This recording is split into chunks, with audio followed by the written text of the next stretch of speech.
Welcome to the rolling coverage on Yemen here on Press TV. This is the turning into fifth year since the war on the devastating war on Yemen started, led by Saudi Arabia and the UAE. And today we have been witness to rallies held in different parts of Yemen, in the capital city of Sana'a, other major cities, including Damar, Hajjah, Hodeidah, elsewhere in Ib, and also Sada. And at the same time, there was again, in the midst of all these rallies, we had Saudi warplanes pounding a hospital in Sada, killing 7 people there, injuring several more. Now, let's discuss all those developments and this anniversary of the war on Yemen. Joining me now, we have Elijah McNear, who's a journalist and political analyst, joining us from Brussels, and also Jason Unruhe, political commentator, who is joining us out of Ontario. Good to see you, gentlemen. Let's go to Brussels first and ask Elijah as to what do you think this is an indication of? I mean, rallies are being held, and huge ones, really, as we can see in the pictures that we received and covered them live here on Press TV in different parts of Yemen. And this is happening after 4 years of this ruinous war.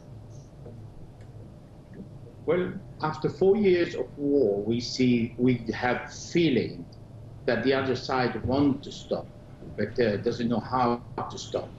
Because all this military campaign has been going on since 2015, creating only the biggest humanitarian catastrophe of all kind. We have seen at least 85,000 children dying from starvation under the age of 5. We've seen 10 million children and women without access to sanitation, and they struggle to find food. 14 million risk of famine, 20 million need safe water. This is the world's worst humanitarian economical crisis. We've seen so many massacres, starting from the Hajjah market and to the funeral in October 2016, and yet we see the Americans supporting Saudi war without the approval of the Congress, that is against the Act 1973, that the president cannot decide to go to war. We see the Emiratis and the Saudis continuing an unnecessary war because Yemen is not going to bow to Saudi Arabia. And what the Saudis ignore is Yemen was not anti-Saudi in 2015, and it was not far from Saudi Arabia because the Yemenis understand the necessity to have a good relationship with their neighbors. And it is because of the Saudi continuous destruction of Yemen, the poorest country in the Middle East, and the US, UK, France, the Emirates, Sudan support to the destruction of Yemen, that the Yemenis are turning against the Saudi and saying we shall not submit, although they are willing to sit around the table and negotiate a decent way out of this war without being submitted to Saudi Arabia. And all the talks about Yemen in the arms of Iran is untrue. Iran moved in to support the Houthis only because they needed support and because no one in the world supported them without asking the Yemenis to become pro-Iranian. It is a false indication. The Yemenis are not Shia, they are Zaydi. They are not doing that because there is a link of religion, but there is a link of oppression. So they are the oppressor of this world, and this is why Iran is supporting them. And Saudi Arabia doesn't understand that it needs to stop this war to try to create a good relationship with Yemen, because at the end of the day, sooner or later, this war is going to stop. Mm-hmm. Now let's go to Ontario, to Jason Unruhe. Jason, let's have an assessment of the situation, of the resistance and the resilience that the Yemeni forces and people have shown after 4 years of this devastating war, with all the problems that they have been going through. What's the situation now like after 4 years? Well, I think that the people inside of Yemen have made it very clear that they're not going to back down. If the last 5 years of this conflict has not been able to crush them, it has not been able to break their spirit, to make them give up their spirit of resistance, then it's not likely to happen anytime soon. I think they've made it very clear that they're willing to play this fight all the way to the end, no matter what happens. They're just not going to give up. This indicates that the Saudis have severely miscalculated the situation. They probably certainly felt like they were going to be able to come in and roll over the Houthis and capture the territory easily. I think that's what they really believed was going to happen. However, reality has not manifested itself in this way. So 5 years this war has been going on. 5 years of military expenditures have been taking place inside of Saudi Arabia, and their economic situation is not the best that it's ever been. That they've had to dump a great deal of money and resources into this war, a war now that it seems very likely that they're not going to win, despite all of the suffering that they have caused, despite 14 million people being on the brink of starvation, the worst cholera outbreak in I don't remember how long it was that they said, but this whole situation has been a gigantic quagmire for Saudi Arabia. They've not gotten what they've wanted, and they have overspent far and beyond what they thought they were going to have to in this situation. Unfortunately for the Saudis, this is a matter of saving face now, not necessarily even trying to win the war. If they go in, they do all this, and then they just pull out, they can't win, they lose a tremendous amount of face. The Saudi royal family looks very weak in front of the eyes of its people and its regional neighbors, its regional combatants as well. And this is not something the Saudis can afford to do at this stage in the development of Middle East relations. It's going to make them look very weak, almost vulnerable. So it's almost like they're stuck in this kind of trap where they're going to have to continue to carry out this war against Yemen, even though it's essentially not going to go anywhere. It's just something that's going to cause greater and greater levels of human misery inside of the country, despite the barbarity of everything that is going on. And I think that this is a very big political mistake that Saudi Arabia has made, and this is something that the new head of the Saudi royal family is going to have to deal with. This is something that they're going to have to try to find a quote unquote honorable way to get out of while trying to save face in this whole situation. But I think as it relates to the Houthis themselves, the Yemeni people and their resistance, I think they have definitely showed that they're willing to go into this for the long haul and fight as long as they have to. I mean, this isn't one of those fights where it's a fight for a life with dignity or a life without. I mean, this is one with or without life, period. And when you put people into a corner like that, they are going to do everything they can in order to survive. Now let's go back to Brussels, to Aditya. You said you were talked about peace talks. The Houthis showed, goodwill, and they went to the negotiating table and they took part in the negotiations, and they came to some kind of agreement regarding the port city of Odessa, the main lifeline for the Yemenis, where humanitarian aid, the bulk of humanitarian aid, find its way there. But you see, still the Yemenis are suffering, and humanitarian aid does not get to the people mostly in need. So what's the use of, that kind of intervention? Well, a ceasefire is always a good thing. In every war there are ceasefires, and there are people who break the ceasefire.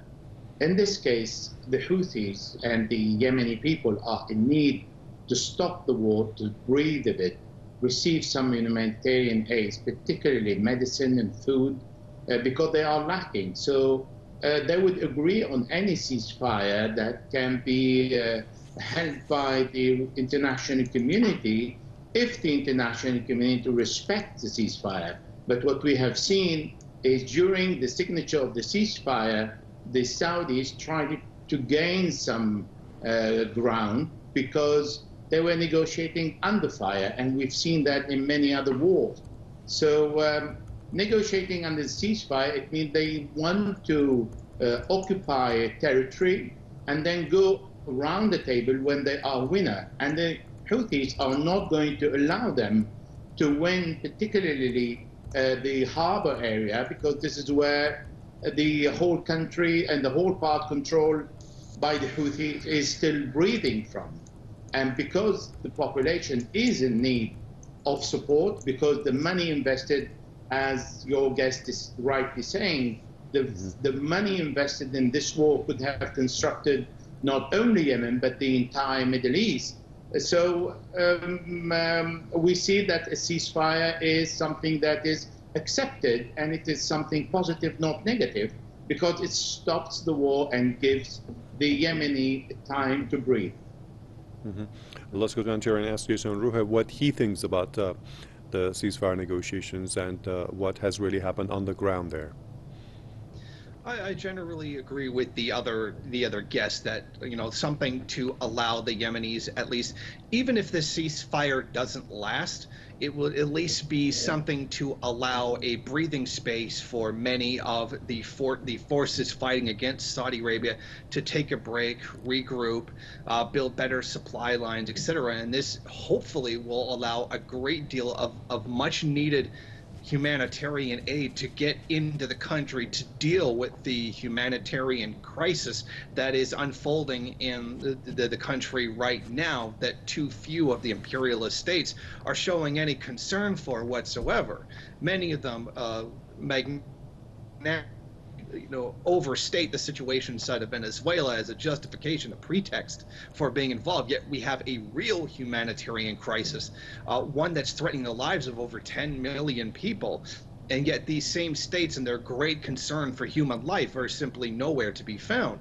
So hopefully that this ceasefire will allow aid workers, people getting necessary supplies to people, to come in safely to be able to get those supplies to people who are greatly in need. But given the actions that the Saudis have taken, not only recently but in past times, towards aid workers, you know, we're going to have to wait to see and find out if they even let the aid workers get through. Right.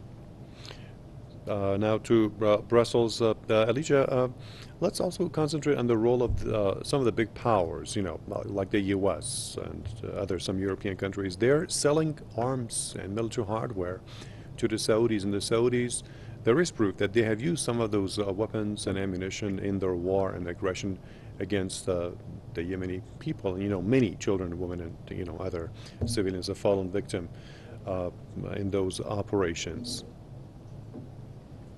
Well, even worse than that, there were reports confirmed by the U.S. that U.S. weapons fell in the hand of Al-Qaeda in Yemen. And Al-Qaeda in the Arab Peninsula, that is Al-Qaeda in Yemen, is extremely powerful, growing every day thanks to this war, and is changing names. They call themselves sometimes the sons of Hadramaut, and they call themselves different names to continue receiving the support from Saudi Arabia. They continue to receive a support from the Saudis, which means the weapons that are reaching Saudi Arabia are also ending up in the hand of what's supposed to be the biggest enemy of the United States. But on the other hand, we've seen that the U.S. doesn't have a problem with that, because in Syria, the training and the finance and the support of weapons to Al-Qaeda and even to ISIS was not a problem. Therefore, the only concern of the U.S. these days is to get more money, to suck more money from the Saudis, and the Saudis seems going through an internal domestic financial crisis, but they still buying U.S. weapons. It seems that the only way to sustain the monarchy is to continue supporting Trump's request in buying off more weapons from the U.S. manufacturers. So yes, they are investing a lot of money in this country to destroy Yemen. They believe, as your guest rightly said, this is going to end soon. They said the same thing in Syria, that Assad is going to fall in 3 months, in 6 months, and then 1 year. And after 8 years, he's still around. And in Yemen, after 5 years, the war in Yemen is still going on, and the U.S. is still selling weapons to the Saudi. And the Saudis have done so far more or less 19,000 air raids. That's calculated one every 2 hours. And for that, you need a lot of money. You need bombs, you need air refueling, you need intelligence support, you need a lot of military logistic behind it. And you need also special forces on the ground to pinpoint the target. So all that is paid by the Saudis. And they, as I said earlier, the money, the amount of money invested in the war in Yemen can rebuild the entire Middle East. Right. Let's go to Jason in Ontario again. Jason, you said that you talked about the Saudis and their intention of whether continue the war or do something to save face. You said that they are not going to win this war. So what is best for the Saudis to do? Well, that would be a political question that the leadership of Saudi Arabia certainly needs to answer. They made it very clear from the beginning that they were going to walk in, they were going to win, they were going to take everything over. They belittled the resistance forces. They belittled the Yemeni people in general, but now all of that seems to have completely backfired on them. They're not the incompetent, hill people that they believe them to be. They're actually very strong, very resilient, very determined to defend their homeland from these invaders. So the Saudis have as the saying goes, a large amount of crow to eat in order to maybe satiate their egos somewhat after having essentially lost this conflict. I think that we could probably look forward to some kind of faux concern for the Yemeni people coming out. Maybe Saudi Arabia turns around and starts saying that, well, we're concerned about the people who are suffering, so we think it would be best to end this situation right now and allow humanitarian aid to end the conflict because there's been so much bloodshed on both sides, when really this has been a very brutally one-sided slaughter of the other, all for the benefit, well, thus far to whatever degree for Saudi Arabia. I think that it's really a matter of saving face, and it's coming up with that justification, that political coverage for ending a war that they've essentially already lost. So we saw this with the United States inside of Vietnam, saying that coming up with the reasons why that they're leaving, when the real truth was they couldn't win the war, and it was very destructive back at home. The social situation in the United States was breaking down, and they have the same kind of now situation carrying out in Afghanistan. It's very clear that the U.S. is not going to win, so they're trying to look for some kind of honorable exit, a peace negotiation with the Taliban forces.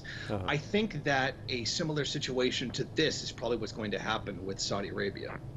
Okay, let's go to Brussels. Mr. Magnier, who do you think will be the main loser in this war? Briefly, please. Everybody is the loser in every single war. There is no winner in a war. Saudi Arabia is losing a lot of money. It has lost credibility. The idea, for example, Trump put on the table an idea of Arab NATO. That is not feasible because of the very bad performance, if I may say so, of the Saudis in Yemen. So the Saudis have lost a lot of money. They've lost their face in their military performance. They've lost their credibility. They have lost also their leadership of the Arab world, because they became an aggressor rather than a country that mediate among the Arabs and the GCC countries, because it has enemies now among the Arabs themselves. And also Yemen is a big loser because the country is destroyed. If you look at Hajj, there are 31 districts, 28 are in a state of emergency. In Hudaydah, the same, people are struggling for food. To reconstruct Yemen is going to take much more than the money invested in destroying it. But the Yemeni have won a strong ideology to stand up to the aggressor. They formed a new kind of forces. Now today they have a better military power. They can, they have a warfare experience that they never had before. But again, we can't say they have won. nobody is winning at the exception of the pockets of the Okay. Americans. Okay. Now we are out of time, unfortunately. Let me thank